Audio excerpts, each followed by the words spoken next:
a check on the forecast. What can people expect when they step out other than it's not going to be as windy as we saw yesterday? Right. We had some of those peak wind gusts quite strong yesterday. Yeah, you probably noticed that a lot of those leaves and some of those buds on some of those trees, yeah, some of those fell off yesterday. I did see a lot of those flying through the air yesterday. When we're talking about wind gusts in excess of 50 miles per hour for much of the region, Cumberland saw close to a 60-mile-per-hour gust yesterday. Hagerstown and Dulles Airport right around 55-mile-per-hour gust. Martinsburg 54. Reagan Airport also saw at least a 50-mile-per-hour gust. Now winds right now not nearly as strong as yesterday. We have sustained winds anywhere between 15 even close to 30 miles per hour depending on your location. And we're seeing those gusts though. Those are right around say 25 to 30 miles per hour for much of the area, including DC, Winchester, Martinsburg, Hagerstown, Kaiser, a little bit stronger. We're still dealing with at least a 45-mile-per-hour gust out that way this morning.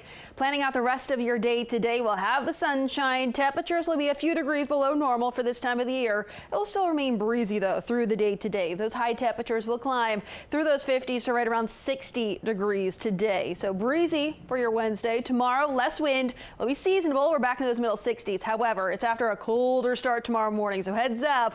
Tomorrow morning, we're going to be seeing those temperatures, especially in the suburbs, starting off in those 30s.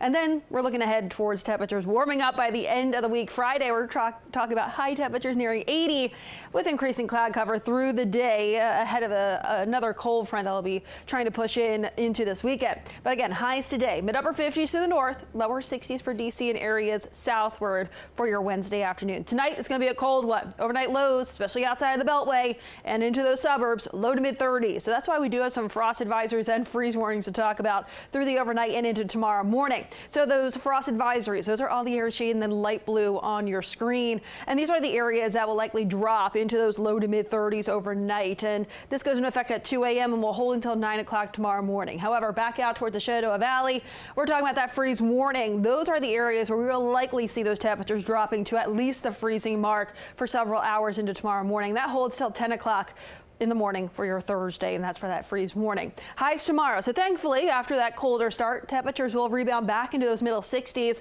And yes, that is seasonable for this time of the year. So we'll take that. Also, we'll take less wind too, and that'll be the case out there for Thursday. Satellite and radar out there this morning. We're tracking those dry conditions. That'll persist through the day today, as you'll see with Futurecast. We'll see a mix of sun and clouds at times, but overall more of that sunshine. It will be bright out there for your Wednesday afternoon, and with those high temperatures right around 60. Later on this evening, 7:46 is at sunset, and by 8 p.m. temperatures will be dropping into the 40s to low 50s, and then overnight a lot of 30s on this map into tomorrow morning. But like I mentioned, thankfully those temperatures do bounce back as we look towards tomorrow afternoon, and then we continue to see that warming trend through the end of the week and even to start off the weekend. Look at that 8-day forecast. Some isolated thunderstorms cannot be ruled out late Saturday ahead of a cold front, so we'll be watching out for that. But high temperatures will be into those lower 80s Saturday, back to those middle 70s on Sunday, and we hold into those low to mid 70s as we start off that next work week.